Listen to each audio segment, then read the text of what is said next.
नमस्कार, SN education classes में आपका स्वागत है। जय महाकाली। सब बढ़िया हो ना। देखिए, आज हम अक्षांश और देशांतर से संबंधित टॉपिक लेके आए हैं जो आपकी रीड के लिए काफ़ी इम्पोर्टेंट सिद्ध होगा। देखिए, इस वीडियो को देखने के बाद बच्चा ये कहेगा कि मुझे सब आता है, इसको देखने की ज़रूरत नहीं है। तो शुरुआत करते हैं। लाइक शेयर सब्सक्राइब नहीं किया तो कर दें। जय महाकाली। देखिए, अक्षांश, आपने ग्लोब देखा होगा। ये ग्लोब है। इस ग्लोब में कुछ काल्पनिक रेखाएं होती हैं।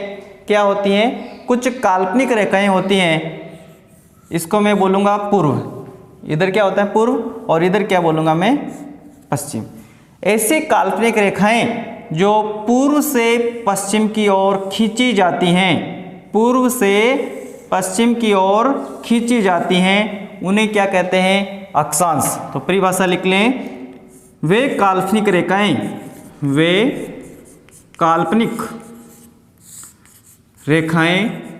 काल्पनिक रेखाएं जो पूर्व से पश्चिम की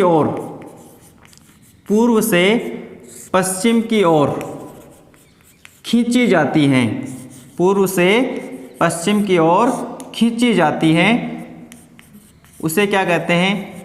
अक्षांश कहते हैं। क्या कहते हैं दोस्तों? अक्षांश रेखा कहते हैं। अब देखिए, पृथ्वी के ठीक बीच में एक 0 डिग्री अक्षांश होता है। ये बिल्कुल मध्य में है और इसको हम बोलेंगे, क्या बोलेंगे? 0 डिग्री अक्षांश। 0 डिग्री अक्षांश। तो पृथ्वी के मध्य में 0 डिग्री अक्षांश होता है। 0 डिग्री अक्षांश होता है। 0 डिग्री अक्षांश होता है। और इस 0 डिग्री अक्षांश को ही 0 डिग्री अक्षांश को ही भूमध्य रेखा या विषुवत रेखा कहा जाता है। भूमध्य रेखा या विषुवत रेखा कहा जाता है। बात समझ में आ गई? पृथ्वी के बिल्कुल बीच में क्या है? 0 डिग्री अक्षांश। इस 0 डिग्री अक्षांश को क्या कहते हैं? भूमध्य रेखा या विषुवत रेखा कहा जाता है। यह भूमध्य रेखा पृथ्वी को 2 भागों में विभाजित करती हैं। पृथ्वी को 2 भागों में विभाजित करती हैं। कौन सी रेखा करती हैं दोस्तों? कौन सी रेखा करती हैं? यह भूमध्य रेखा पृथ्वी को 2 भागों में विभाजित करती है। अब इस भूमध्य रेखा के उत्तर और दक्षिण, भूमध्य रेखा के उत्तर की ओर और दक्षिण की ओर 1-1 डिग्री के अंतराल में 90-90 अक्षांश रेखाएं होती हैं। मैंने क्या बोला? भूमध्य रेखा के उत्तर, ये भूमध्य रेखा है तो इसका उत्तर ऊपर की ओर, दक्षिण नीचे की ओर। तो भूमध्य रेखा के उत्तर तथा दक्षिण में 1-1 डिग्री के अंतराल में 90-90 अक्षांश होते हैं। 90-90 अक्षांश होते हैं। देखिए, ये भूमध्य रेखा है तो इसके ऊपर 1-1 डिग्री के अंतराल पर कितने अक्षांश होंगे दोस्तों? कितने होंगे? 90। और ऐसे ही इधर भी कितने होंगे? 90। ठीक है। तो अक्षांश कुल कितने हो गए? तो कुल अक्षांश अगर पूछे जाए तो कुल अक्षांश कितने हैं? तो देखिए, एक तो ये भूमध्य रेखा जिसे हम 0 डिग्री अक्षांश बोलते हैं, एक तो ये, और ऊपर 90, इसके नीचे भी 90, तो 90 + 90 और टोटल कितने हो गए 90 प्लस 90 प्लस 1 तो 181। अक्षांश पूछे जाए तो आपका उत्तर क्या होगा 181। अगर कुल अक्षांश रेखाएं पूछी जाए, कुल अक्षांश रेखाएं पूछी जाए, अक्षांश रेखाएं पूछी जाए तो मेरे प्यारे दोस्तों ध्यान दें, यहाँ पर जो 90 डिग्री का जो अक्षांश बनता है और यहाँ पर भी जो 90 डिग्री का अक्षांश बनता है उनको क्या बोलते हैं ध्रुव। तो यह है उत्तरी ध्रुव कहलाता है, उत्तरी ध्रुव कहलाता है और यह कहलाता है दक्षिणी ध्रुव। तो ये 90 डिग्री का अक्षांश दक्षिण में और 90 डिग्री का अक्षांश उत्तर में बन रहा है। तो 90 डिग्री अक्षांश जो उत्तर में बन रहा है उसको क्या बोलेंगे उत्तरी ध्रुव, और 90 डिग्री अक्षांश जो दक्षिणी में बन रहा है उसे क्या बोलेंगे दक्षिणी ध्रुव। तो ये उत्तरी ध्रुव तो ये है और ये क्या है दक्षिणी ध्रुव। तो उत्तरी ध्रुव ये और दक्षिणी ध्रुव ये रेखाएं नहीं है, ये केवल बिंदु है। ये क्या है बिंदु है। इसलिए उत्तरी ध्रुव का और दक्षिणी ध्रुव का बिंदु हटा दिया जाए तो अक्षांश रेखाएं कितनी होगी, तो एक तो ये बीच वाली भूमध्य रेखा ऊपर कितनी होगी 89 और नीचे कितनी होगी 89। दो कम कर दी, पहले 90-90 थी तो मैंने एक कम किया। क्यों किया? क्योंकि ये रेखा नहीं है, ये बिंदु है, इसलिए 90 नहीं रहकर ऊपर कितनी हो जाएगी 89 और नीचे भी 89। तो इनको जोड़ेंगे तो कितनी आएगी, तो 179 कितनी होगी 179। कुल अक्षांश रेखाएं पूछे तो रेखा के अंदर इन दो बिंदुओं को हटा देंगे तो 181 से डायरेक्ट हम कितना बाकी निकाल सकते हैं, दो। एक ध्रुव ये, एक ध्रुव ये, दो बाकी निकाल देंगे तो उत्तर आ जाएगा 179। बात समझ में आ गई? क्लियर? जय महाकाली बोल दीजिए। इसके बारे में और कॉन्सेप्ट सीखने जा रहे हैं, ठीक है? जय महाकाली। तो अभी तक हमने ये देख लिया है दोस्तों, ये ग्लोब हैं और ये जो सेंटर पे जो लाइन है इसको क्या बोलते हैं, भूमध्य रेखा।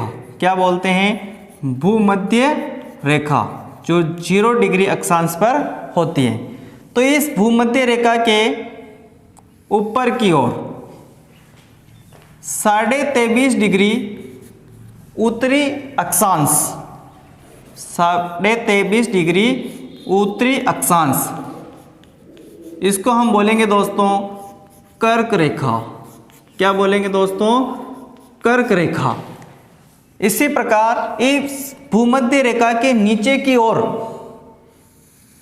ये रेखा हो गई 23.5 डिग्री दक्षिणी अक्षांश, दक्षिणी अक्षांश, इसको बोलेंगे हम दोस्तों मकर रेखा। प्रश्न पूछा जा सकता है कि 23.5 डिग्री दक्षिणी अक्षांश इसको क्या बोलते हैं, मकर रेखा, और 23.5 डिग्री उत्तरी अक्षांश इसको क्या बोलते हैं, कर्क रेखा। ठीक इसी प्रकार एक 66.5 डिग्री, 66.5 डिग्री उत्तरी अक्षांश, 66.5 डिग्री उत्तरी अक्षांश होता है जिसे आर्कटिक वृत्त बोलते हैं, आर्कटिक वृत्त बोलते हैं। ठीक इसी प्रकार नीचे की तरफ 66.5 डिग्री दक्षिणी अक्षांश, दक्षिणी अक्षांश जिसे हम बोलेंगे अंटार्कटिक, अंटार्कटिक वृत्त। क्या बोलेंगे दोस्तों? अंटार्कटिक वृत्त। तो भूमध्य रेखा के ऊपर की ओर 23.5 डिग्री उत्तरी अक्षांश को हम बोलेंगे कर्क रेखा, और 66.5 डिग्री उत्तरी अक्षांश इसको बोलेंगे आर्कटिक वृत्त, और नीचे की तरफ 23.5 डिग्री दक्षिणी अक्षांश उसको बोलेंगे मकर रेखा, और 66.5 डिग्री दक्षिणी अक्षांश उसको बोलेंगे अंटार्कटिक वृत्त। बात समझ में आ गई? देखिए ये क्या है, अक्षांश। तो ये अक्षांश रेखाएं हैं वो समांतर होती हैं, अक्षांश रेखाएं समांतर होती हैं, अक्षांश रेखाएं समांतर होती है। क्या होती है दोस्तों? समांतर होती हैं। ये अक्षांश रेखाएं भूमध्य रेखा के समांतर खींची जाती हैं। भूमध्य रेखा ये इसके समांतर खींची जाती है। बात समझ में आ गई? ये भी अक्षांश है, ये भी अक्षांश है। तो अक्षांश के बीच की दूरी क्या कितनी होती है? तो किन्हीं भी दो अक्षांशों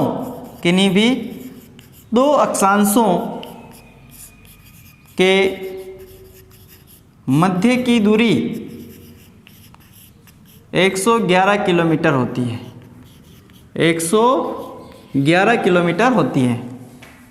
ये अक्षांश ले लो, ये अक्षांश ले लो, दोनों के बीच की दूरी कितनी होती है? 111 किलोमीटर। तो किन्हीं भी दो अक्षांशों के मध्य की दूरी 111 किलोमीटर होती है। देखिए, ये अक्षांश, इसके जो मध्य का क्षेत्र है उसे हम जोन बोलते हैं या कटिबंध बोलते हैं। तो दो अक्षांशों के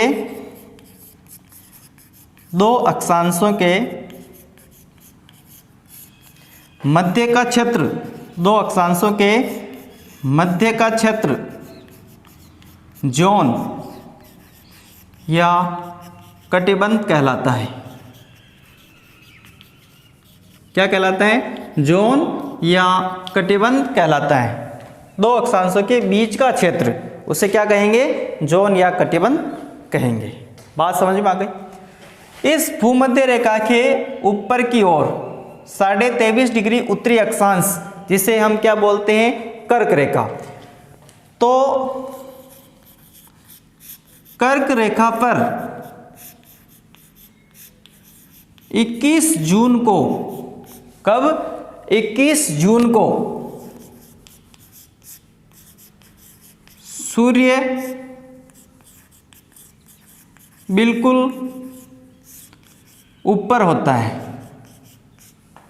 सूर्य बिल्कुल ऊपर होता है। किस पर? कर्क रेखा पर। कब? 21 जून को। तो कर्क रेखा पर 21 जून को सूर्य बिल्कुल ऊपर होता है। इसलिए 21 जून उत्तरी गोलार्ध का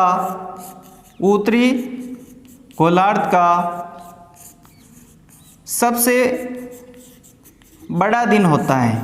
ऊपरी गोलार्ध का सबसे बड़ा दिन होता है। तो यहाँ से प्रश्न पूछा जा सकता है, पूछा गया है कहीं ना कहीं।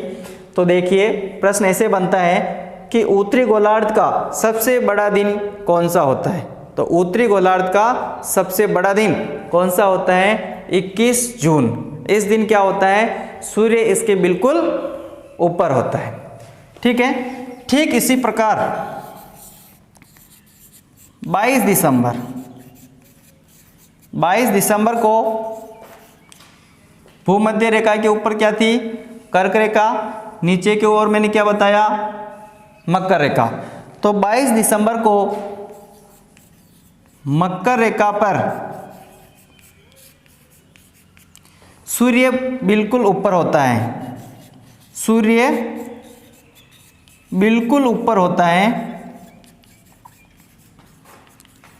इसलिए यह दक्षिण गोलार्ध का सबसे बड़ा दिन होगा। अतः 22 दिसंबर दक्षिणी गोलार्ध का सबसे बड़ा दिन होगा। दक्षिणी गोलार्ध का सबसे बड़ा दिन होगा। दक्षिणी गोलार्ध का सबसे बड़ा दिन।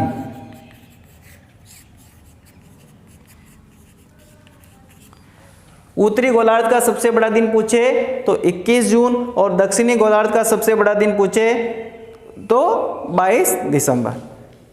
तो यहाँ पर कर्क रेखा है, इसके ऊपर क्या करेगा? सूर्य बिल्कुल ऊपर हो जाएगा। कब? 21 जून को, तो सबसे बड़ा दिन हो जाएगा। और यहाँ पर मकर रेखा पर बिल्कुल ऊपर हो जाएगा सूर्य, तो क्या हो जाएगा? सबसे बड़ा दिन। तो दो चीज़ें ध्यान रखनी है। 21 जून को क्या होता है? उत्तरी गोलार्ध का सबसे बड़ा दिन होता है। और 22 दिसंबर को क्या होता है? दक्षिणी गोलार्ध का सबसे बड़ा दिन होता है। बात समझ में आ गई? तीसरी चीज़ देखिए, भूमध्य रेखा पर भूमध्य रेखा पर दिन और रात समान होते हैं, दिन रात समान होते हैं। यहाँ से भी प्रश्न पूछा जा सकता है कि किस रेखा पर दिन रात समान होते हैं, तो किस रेखा पर दिन रात समान होते हैं, तो किस पर होते हैं दोस्तों, भूमध्य रेखा पर दिन रात समान होते हैं। ये फैक्ट आपको कहीं नहीं मिलेंगे, टाइम वेस्ट मिलेगा कहीं ना कहीं। तो ये फैक्ट आपको याद रखने पड़ेंगे। बात समझ में आ रही ना? समझ में आ रही तो लाइक शेयर सब्सक्राइब कर दें, कंजूसी नहीं बढ़ते भाई, ठीक है। जय महाकाली बोल दीजिए एक बार, जय महाकाली। आगे बढ़ते हैं। देखिए यहाँ से एक प्रश्न इंपॉर्टेंट पूछा जाता है अश्व अक्षांश के बारे में, अश्व अक्षांश के बारे में। तो अश्व अक्षांश क्या होता है दोस्तों? आपने ये ग्लोब देखा, अभी बताया था ये ग्लोब, और इस बीच वाले भाग को मैंने क्या बोला, 0 डिग्री अक्षांश या भूमध्य रेखा बोला। तो इस भूमध्य रेखा के ऊपर वाले भाग को हम बोलते हैं उत्तरी गोलार्ध और नीचे वाले भाग को बोलते हैं दक्षिणी गोलार्ध। तो अश्व अक्षांश क्या है, लिख लीजिएगा। तो उत्तरी गोलार्ध व दक्षिण गोलार्ध, उत्तरी गोलार्ध व दक्षिण गोलार्ध में, उत्तरी गोलार्ध और दक्षिणी गोलार्ध में 30 डिग्री से 35 डिग्री के बीच उपोष्ण उच्च दाब की स्थिति बनती है, उपोष्ण उच्च दाब की स्थिति बनती है, उपोष्ण उच्च दाब की स्थिति बनती है, जिसे हम अश्व अक्षांश कहते हैं। क्या कहते हैं? अश्व अक्षांश। उत्तरी गोलार्ध और दक्षिणी गोलार्ध में 30 डिग्री से 35 डिग्री के बीच, 30 डिग्री से 35 डिग्री अक्षांश लिख दीजिएगा, अक्षांश के बीच उपोष्ण उच्च दाब की स्थिति बनती है, जिसे अश्व अक्षांश कहा जाता है। इंपॉर्टेंट चीज़ है, ध्यान रख लेना। इसके अलावा एक और चीज़ हम देखेंगे, जैसे ग्लोब है, ये भूमध्य रेखा है, तो भूमध्य रेखा को हमने बोला 0 डिग्री अक्षांश रेखा। तो इस 0 डिग्री अक्षांश रेखा के ऊपर की ओर 30 डिग्री उत्तरी अक्षांश होगा, 30 डिग्री उत्तरी अक्षांश होगा, और नीचे की तरफ भी क्या होगा, ऐसे 30 डिग्री दक्षिणी अक्षांश। मैं क्या बताने जा रहा हूं एक बार देख लीजिएगा। तो ये भूमध्य रेखा है जिसे हम 0 डिग्री अक्षांश बोलते हैं। इस भूमध्य रेखा के ऊपर की ओर 30 डिग्री उत्तरी अक्षांश और नीचे की तरफ 30 डिग्री दक्षिणी अक्षांश। यहाँ पर उष्ण कटिबंधीय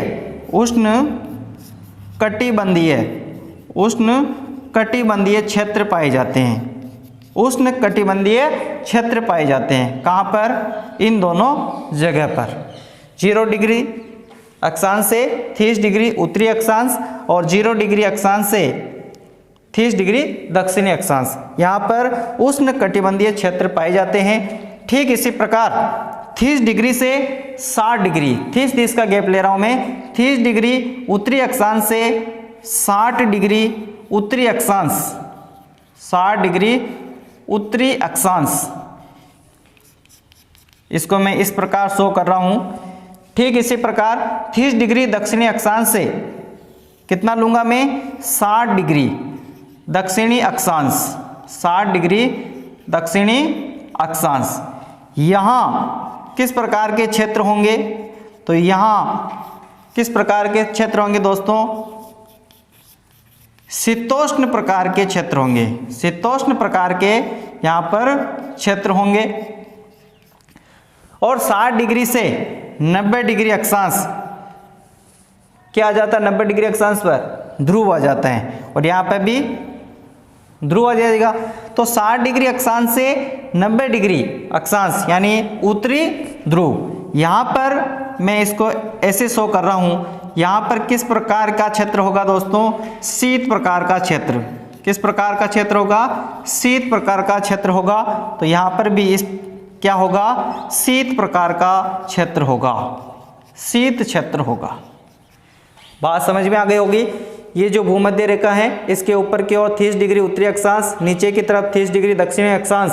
यहाँ पर किस प्रकार का क्षेत्र होगा? उष्ण कटिबंधीय क्षेत्र होगा। ऊपर की ओर 30 डिग्री उत्तरी अक्षांश से 60 डिग्री उत्तरी अक्षांश और नीचे की तरफ 30 डिग्री दक्षिणी अक्षांश से 60 डिग्री दक्षिणी अक्षांश। यहाँ किस प्रकार का क्षेत्र होगा? तो शीतोष्ण प्रकार का क्षेत्र होगा। और 60 डिग्री उत्तरी अक्षांश से उत्तरी ध्रुव और नीचे की तरफ 60 डिग्री दक्षिणी अक्षांश से दक्षिणी ध्रुव। यहाँ किस प्रकार का क्षेत्र होगा? शीत क्षेत्र होगा। बात समझ में आ गई? क्लियर? जय महाकाली बोल दीजिए। लाइक शेयर सब्सक्राइब नहीं किया तो कर दीजिए। आगे हम पढ़ने जा रहे हैं देशांतर रेखाएं। ठीक है, अब हम देखेंगे दोस्तों देशांतर क्या हैं। तो मेरा वही ग्लोब, और इसको क्या बोला था मैंने?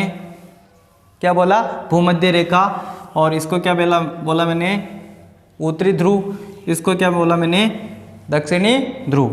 तो उत्तरी ध्रुव और दक्षिणी ध्रुव को मिलाने वाली काल्पनिक रेखाएं, उत्तरी ध्रुव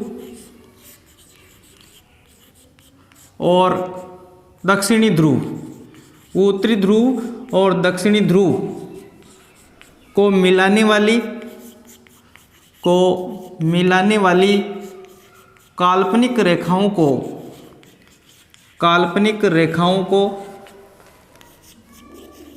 क्या कहते हैं दोस्तों?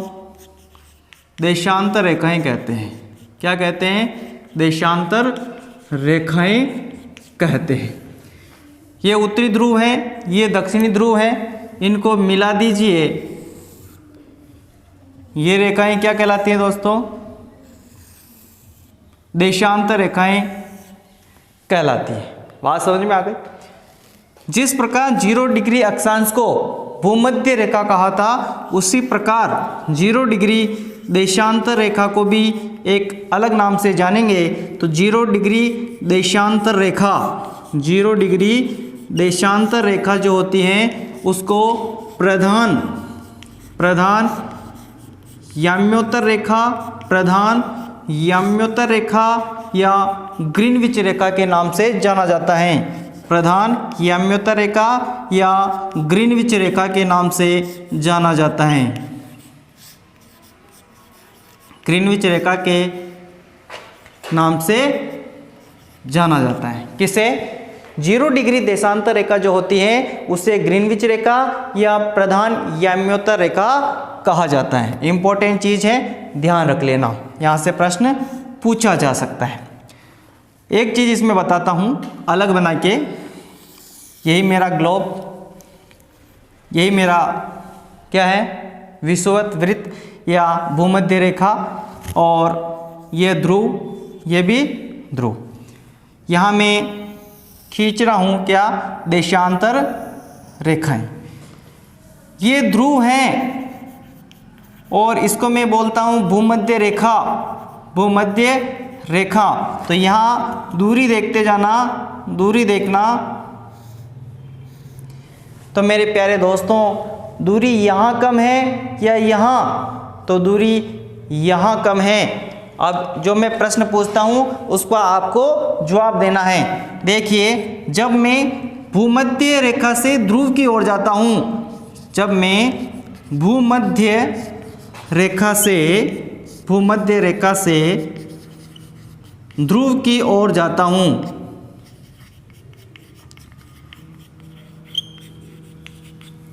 भूमध्य रेखा से ध्रुव की ओर जाता हूँ, तो दो देशांतर रेखाओं के बीच की दूरी कम हो रही है, बढ़ रही है? भूमध्य रेखा ये है, ध्रुव ये है। यहाँ से मैं ऊपर जा रहा हूँ तो मेरे प्यारे दोस्तों दूरी कम होती जा रही है, दिख रही है ना? तो भूमध्य रेखा से ध्रुव की ओर जाने पर दो देशांतर रेखाओं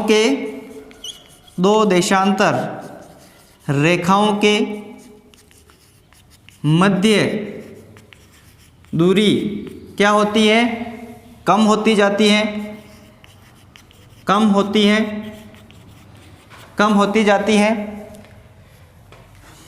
होती जाती, लिख लीजिए, कम होती जाती है। इसके अलावा अगर मैं ध्रुव से यानी ऊपर से नीचे की ओर आऊँगा तो देखिए ये दूरी कम, फिर ज़्यादा, फिर ज़्यादा, फिर ज़्यादा, फिर ज़्यादा, फिर सबसे ज़्यादा। तो मैं ध्रुव से भूमध्य रेखा की ओर आता हूँ। जब मैं ध्रुव से भूमध्य रेखा, ध्रुव से भूमध्य रेखा की ओर जाने पर दो देशांतर रेखाओं के मध्य, दो देशांतर रेखाओं के मध्य दूरी बढ़ती जाती है या घटती जाती है। तो ध्रुव ये है, यहाँ से मैं नीचे की तरफ आ रहा हूँ तो दूरी ये, फिर ये, फिर ये, फिर ये, फिर ये, तो दूरी बढ़ रही है। तो ध्रुव से भूमध्य रेखा की ओर जाने पर दो देशांतर रेखाओं के मध्य दूरी बढ़ती जाती है, बढ़ती जाती है। तो मेरे प्यारे दोस्तों, एक चीज़ ये बता दीजिए कि सबसे ज़्यादा दूरी किनके बीच होगी? दो देशांतर रेखाओं के बीच सबसे ज़्यादा दूरी कहाँ पर होगी? तो मेरे प्यारे दोस्तों, यहाँ पर होगी। और इसको क्या बोलते हैं? ये क्या है? भूमध्य रेखा। तो भूमध्य रेखा पर किन्हीं दो देशांतरों के मध्य, भूमध्य रेखा पर किन्हीं दो देशांतरों के मध्य दूरी सर्वाधिक होती है, दूरी सर्वाधिक होती है। किन्हीं दो देशांतरों के मध्य सर्वाधिक दूरी कहाँ पर होती है? भूमध्य रेखा पर। 0 डिग्री देशांतर को मैंने क्या बोला? ग्रीनविच रेखा। तो इस 0 डिग्री देशांतर के पूर्व और पश्चिम, 0 डिग्री देशांतर के पूर्व और पश्चिम में एक एक डिग्री के अंतराल पर 180 देशांतर रेखाएं खींची जाती हैं। तो इधर भी 180, इधर भी 180, तो कुल मिलाकर कितनी देशांतर रेखाएं खींची जा सकती हैं? तो 360 देशांतर रेखाएं खींची जा सकती हैं। 360 देशांतर रेखाएं खींची जा सकती हैं। और ध्यान रखना, 0 डिग्री देशांतर, 0 डिग्री देशांतर और 180 डिग्री देशांतर, 0 डिग्री देशांतर रेखा और 180 डिग्री देशांतर रेखा एक दूसरे के विपरीत होती हैं, एक दूसरे के विपरीत होती हैं। क्या होती हैं? एक दूसरे के विपरीत। 0 डिग्री देशांतर और 180 डिग्री देशांतर रेखा एक दूसरे के विपरीत होती है। बात समझ में आ रही ना? एक चीज़ और लिख लेना, ये जो ग्रीनविच रेखा है, जिसे हम 0 डिग्री देशांतर रेखा बोल रहे हैं, तो ये ग्रीनविच रेखा कहाँ कहाँ से गुजरती हैं? तो यूके, स्पेन, फ्रांस, अल्जीरिया,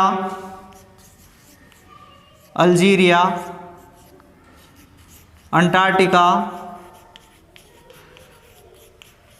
आदि देशों से गुजरती हैं। तो यहाँ से भी प्रश्न पूछा जा सकता है कि ग्रीनविच रेखा कहाँ से गुजरती है?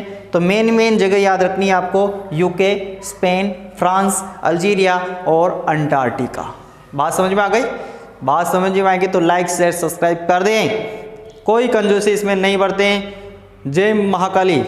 आप इनको नोट करते जाइए। स्क्रीनशॉट लेना है, स्क्रीनशॉट ले लीजिए और लिखने के बाद आपकी गाइड से पढ़ना, फिर बताना कि याद हुए या नहीं हुए। ठीक है? जय महाकाली। अब जो चीज़ देख रहे हैं वो भी काफ़ी इम्पोर्टेंट है, प्रश्न पूछा जा सकता है। तो देखिए, अंतर्राष्ट्रीय समय रेखा, अंतर्राष्ट्रीय समय रेखा किसे कहते हैं? तो मेरे प्यारे दोस्तों, 0 डिग्री देशांतर रेखा, 0 डिग्री देशांतर रेखा, जिसे मैंने ग्रीनविच रेखा भी कहा है, ग्रीनविच रेखा भी कहा है, और क्या कहा है? प्रधान याम्योत्तर रेखा, प्रधान याम्योत्तर रेखा, प्रधान याम्योत्तर रेखा कहा है। तो अंतर्राष्ट्रीय समय रेखा किसे कहते हैं? 0 डिग्री देशांतर रेखा या फिर ग्रीनविच रेखा या फिर प्रधान याम्योत्तर रेखा, एक ही चीज़ है। इसको क्या कहा जाता है? अंतर्राष्ट्रीय समय रेखा, क्योंकि इन रेखाओं के आधार पर समय का निर्धारण होता है। तो समय का निर्धारण किसके आधार पर होता है? 0 डिग्री देशांतर के आधार पर। बात समझ में आ गई? इसके अलावा एक और होती है अंतर्राष्ट्रीय तिथि रेखा। अंतर्राष्ट्रीय तिथि रेखा, अंतर्राष्ट्रीय तिथि रेखा। देखिए 180 डिग्री देशांतर रेखा, 180 डिग्री देशांतर रेखा, उसको बोलते हैं अंतर्राष्ट्रीय तिथि रेखा। अंतर्राष्ट्रीय तिथि रेखा, अंतर्राष्ट्रीय तिथि रेखा कहते हैं। किसको कहते हैं? 180 डिग्री देशांतर रेखा को अंतर्राष्ट्रीय तिथि रेखा कहा जाता है, क्योंकि इस 180 डिग्री देशांतर रेखा से तिथि का निर्धारण होता है। एक चीज इसमें याद रखनी है, ये अंतर्राष्ट्रीय तिथि रेखा प्रशांत महासागर से खींची गई है।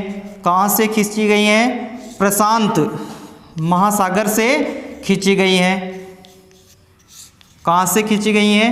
प्रशांत महासागर से ये खींची गई हैं। और यह बेरिंग जलडमरू मध्य, बेरिंग जलडमरू मध्य के समीप है। ये भी प्रश्न बहुत बार एग्जाम में पूछा गया है कि अंतर्राष्ट्रीय तिथि रेखा किस जलडमरू मध्य के समीप है, तो उसका उत्तर क्या होगा? बेरिंग जलडमरू मध्य। बात समझ में आ गई? बात समझ में आ गई तो लाइक शेयर सब्सक्राइब कर दें। कोई कंजूसी आपको बरतनी है ही नहीं, ठीक है? जय महाकाली। आगे बढ़ते हैं। अब जो चीज़ देखने वाले हैं वो भी काफ़ी इम्पोर्टेंट है, प्रश्न बनाया जा सकता है यहाँ से, ठीक है?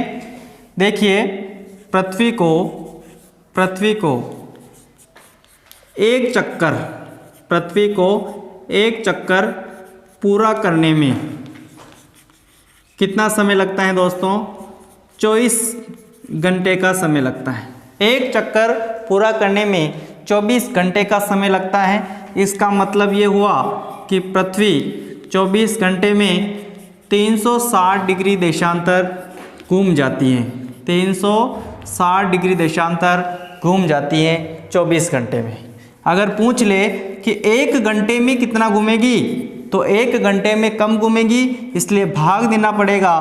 360 में 24 का भाग तो कितना आएगा? 15 डिग्री देशांतर।